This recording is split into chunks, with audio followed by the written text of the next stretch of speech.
Hi friends, இன்றைக்கி நம்ம 10 நிமிஷத்தில் செய்யக்கூடிய ஒரு ஈஸி அண்ட் டேஸ்டியான சாம்பார் ரெசிபி தான் செய்ய போகிறோம். வாங்க எப்படி செய்கிறதுன்னு பார்க்கலாம். ஒரு கடாயில் ஆயில் விட்டு கடுகு கருவேப்பிலை நல்லா பொரிஞ்சதும் ஒரு பெரிய வெங்காயத்தை நீட்டை வாக்கில் கட் பண்ணி வச்சுருக்கேன், அதையும் இது கூட சேர்த்துக்கலாம். அதுக்கப்புறம் 2 பெரிய தக்காளியை கட் பண்ணி வச்சுருக்கேன், அதையும் இது கூட சேர்த்துக்கலாம்.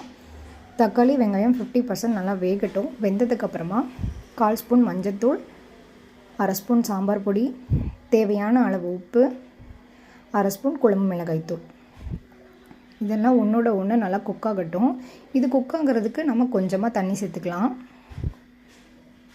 தக்காளி வெங்காயம் நல்லா இப்போ பாருங்கள் குக்காயிடுச்சு. இது கூட நான் 2 ஸ்பூன் பொட்டுக்கடலையை பவுடர் பண்ணி வச்சுருக்கேன்.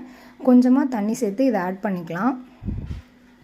அதுக்கப்புறம் இந்த சாம்பாருக்கு தேவையான அளவு தண்ணி சேர்த்து 10 நிமிஷம் கொதிக்க விட்டு கொத்தமல்லி தழை தூவி இறக்குனீங்கன்னா டேஸ்டான குயிக் சாம்பார் ரெடி. இந்த